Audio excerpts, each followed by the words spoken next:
de un gobierno que evidentemente en algunos aspectos ha mostrado quizás muy buenas intenciones, muy buenas ideas, pero a la hora de la praxis es como que todavía le falta pegar una vuelta más de rosca, como por ejemplo en el manejo de la cosa pública. Pero también es cierto que ha captado la atención en otros aspectos internacionales. Aspectos internacionales en una faz quizás positiva, digo, por la expectativa de otros países en los cuales se ve reflejado esta suerte de liderazgo ideológico que puede llegar a representar una figura emergente como la de Javier Milei y que puede ser atractiva, pero también con ciertas cosas que nos llaman la atención. Un estilo completamente desusado hasta en ciertas cosas que por ahí quizás disruptivo como nunca habían ocurrido.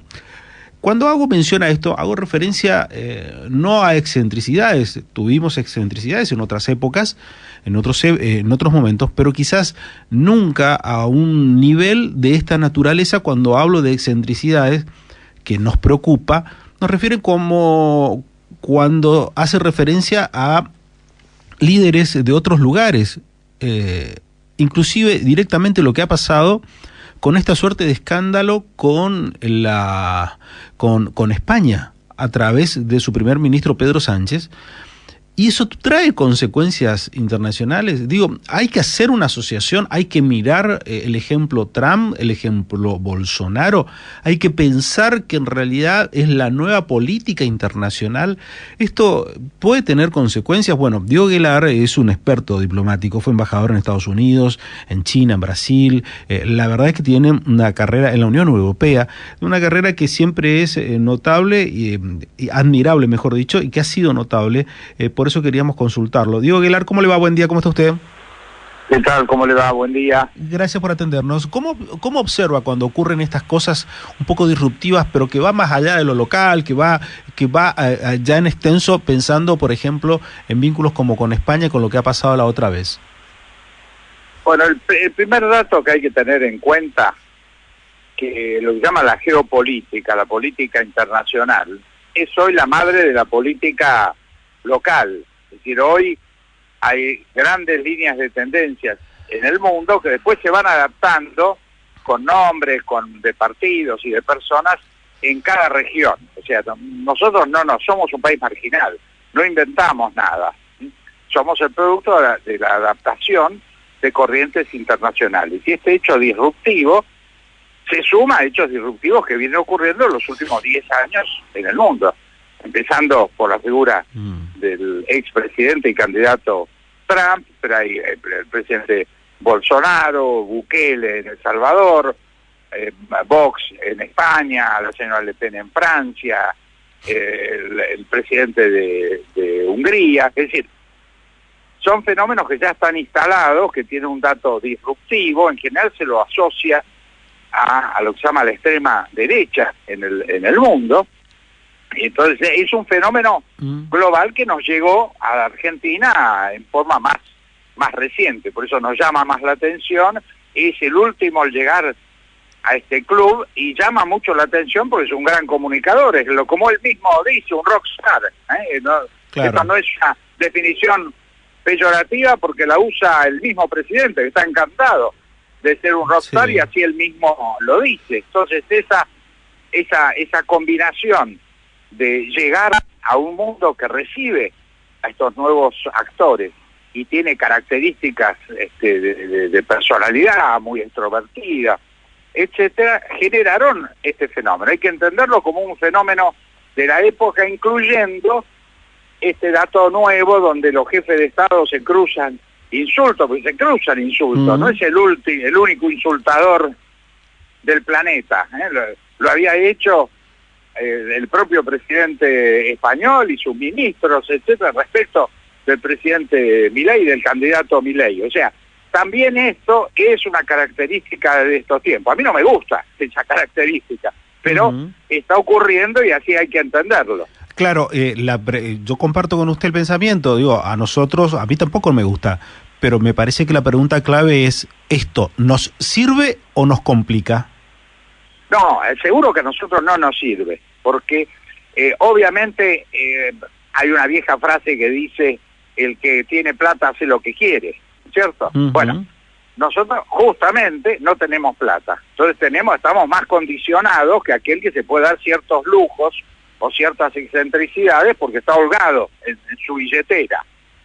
Nosotros necesitamos desesperadamente recuperar el proceso virtuoso para nosotros de inversión extranjera que hemos dejado de tener en la Argentina.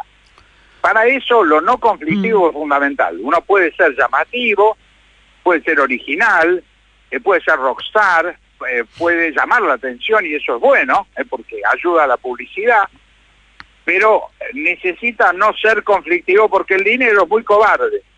Entonces, donde huele conflicto, en principio hay que desencillar hasta que aclare. Nadie le gusta ir a un lugar que genere o produzca conflictos. Esto es lo que el presidente va a tener indudablemente que aprender porque es así. Entonces, el resultado fundamental de todo este esfuerzo que está haciendo la sociedad argentina en términos de contención del gasto, bajada de la inflación, la recesión que estamos sufriendo, ha caído 8% del producto en el primer cuatrimestre, es decir, es un esfuerzo enorme, solamente va a dar frutos cuando se reactive la economía. Y el objetivo es normalizar ciertos fundamentos de la economía para que efectivamente la economía pueda volver a ponerse en marcha, tanto en lo local como en lo internacional, vía la inversión. Ajá. Y esto no va a suceder si nosotros seguimos multiplicando conflictos. Claro. Y esto, con España, conflictos, el dinero es cobarde, esa es una frase letal, diríamos, para un país que precisamente no tiene, o mejor dicho, carece y mucho de la cuestión económica. Ahora, ¿cuánto nos puede traer un conflicto con España hoy? ¿Cuánto de inconvenientes de esa naturaleza? España fue en la década de los 90 el primer inversor extranjero en la Argentina. Eso fue 30 años atrás. En los últimos 20 fue o saliendo o decayendo al punto de, yo diría, cero inversión hoy.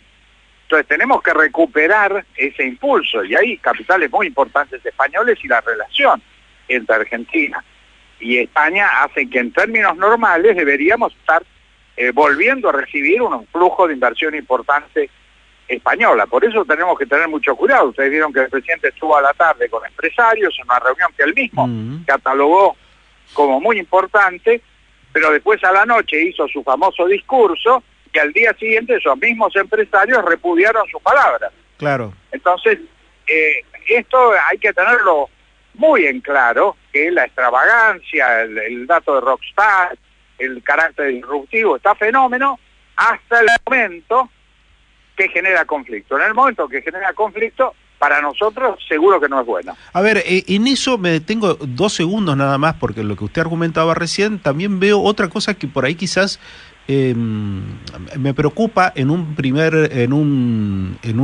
presidente de la nación. ¿Él no está licuando muy rápido el valor de su palabra? Bueno, yo creo que él tiene un dato fundamental que fue que él fue fiel a su mandato. Dijo que iba a hacer lo que está haciendo y fue votado.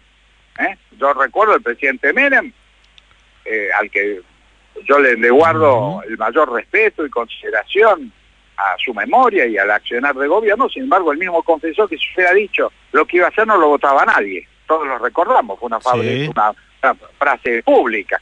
Sí. Bueno, no es lo que pasó con el presidente Milei. El presidente Milei llegó a hacer algo que era un pecado mortal en la clase política, que era mencionar la palabra ajuste. Anunció el ajuste salvaje, dijo que iba a durar de 24 a 48 meses, y el 56% de la gente lo votó. Y está cumpliendo lo que prometió. En ese sentido, yo creo que más allá de sus excentricidades, el valor de su palabra es muy alto porque está cumpliendo su mandato. Eso es la fuerza que tiene y es lo que no está entendiendo el kirchnerismo en el Congreso, que por supuesto tendría que haber ya aprobado la ley base para darle los instrumentos que el presidente prometió que iba a hacer. Es decir, hay un mandato y el presidente no puede cumplir su mandato porque no tiene los instrumentos legales. Yo creo que esto tiene que entenderlo. Todavía el remanente de kirchnerismo en el Congreso, tanto ya en diputado falta senadores, de que el presidente tiene que tener los instrumentos, más allá de acuerdos o desacuerdos respecto a esos instrumentos. Después el Congreso va a tener y tiene todos los mecanismos para controlar la ejecución del programa y de esas piezas de legislación. Pero falta el ajuste de la sociedad. Yo creo que hay elementos de desajuste por parte del presidente, que es evitar los conflictos, sin lugar a dudas. Un presidente es el presidente de todos los argentinos, entonces tiene que ser muy conciliador hacia adentro y muy conciliador hacia afuera. Y por otro lado, todavía sectores importantes de la opinión pública se resisten a entender que efectivamente hay un mandato y el presidente tiene que estar en condiciones de cumplirlo. Claro, los mandatos, bueno, pero la oposición lo que dice, el kirchnerismo en particular, dice el mandato nuestro no es precisamente el mismo mandato de Milei. No, pero ¿qué pasa? El Congreso va a seguir abierto y el presidente tiene minoría, es decir, que la capacidad de controlar al Poder Ejecutivo es muy alta de este Congreso. Este Congreso no es un Congreso como llamamos escribanía cuando el kirchnerismo tenía mayoría que hacía lo que quería. No es así. Ahora, para hacer lo que se comprometió y la gente votó y espera, necesita las piezas de legislación. Y yo creo que el Congreso tiene, no por acordar con esa legislación, y puede marcar todas sus diferencias, diciéndole aprobamos el programa porque es lo que el presidente se comprometió, fue votado y tiene que tener la libertad de hacerlo. Después, por supuesto, le podrán dar en bolsa, si quieren, durante la ejecución del programa, pero tiene que tener los instrumentos.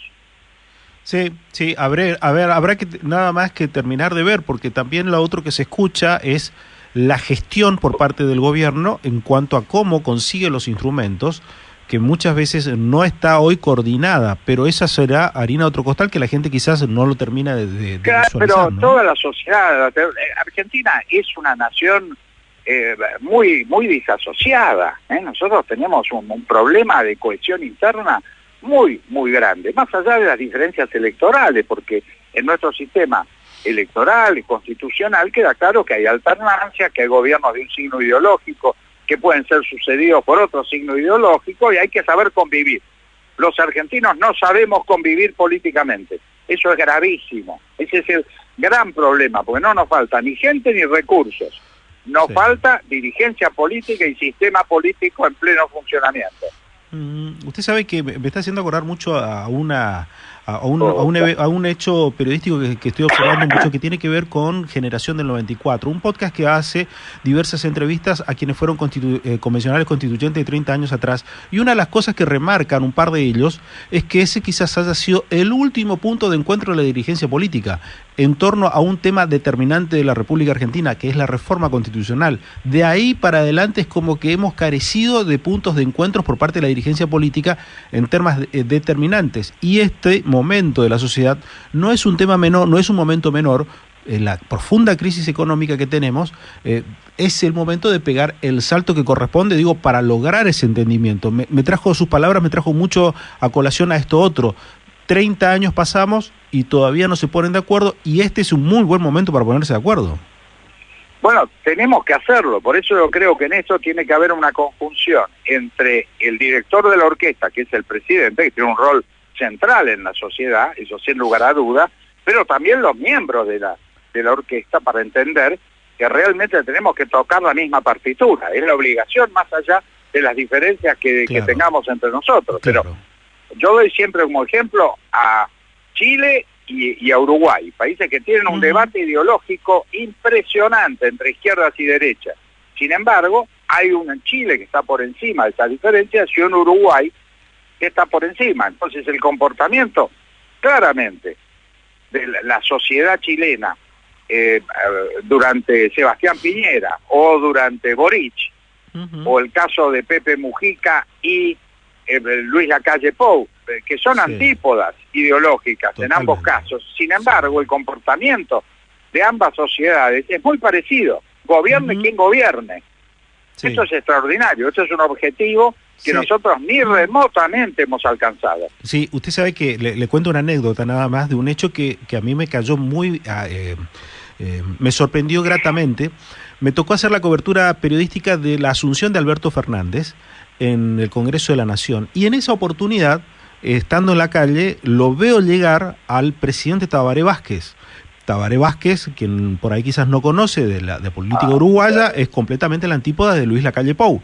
Pero el dato particular es que el presidente Tabaré Vázquez llegó con la calle Pou, que había ganado las elecciones, y a cada primer mandatario que se acercaba a saludarlo a Tabaré Vázquez, lo primero que hacía Tabaré Vázquez es decir: el nuevo presidente, le presento, aquí está el doctor Luis Lacalle Pou, mostrando eso mismo que usted está diciendo, esa suerte de madurez. Él piensa completamente distinto a mi persona, pero mire, él es el nuevo presidente, acá se lo presento. Esa madurez política que parece impensada, digo, para los mandatarios. Bueno, eso es lo que vamos a tener que alcanzar. Si no, una nación es continuidad, es convivencia, es funcionamiento de la pluralidad. Si no, al no funcionar el sistema, esto genera la no credibilidad. Entonces, o lo resolvemos, o vamos a seguir en la misma decadencia que hemos vivido por décadas. Es así. Diego Aguilar, gracias. Ha sido muy amable y muy claro sus conceptos. Que tenga una buena Un gusto, hasta pronto y que terminen bien el fin de semana. Gracias, igualmente. Diego Aguilar.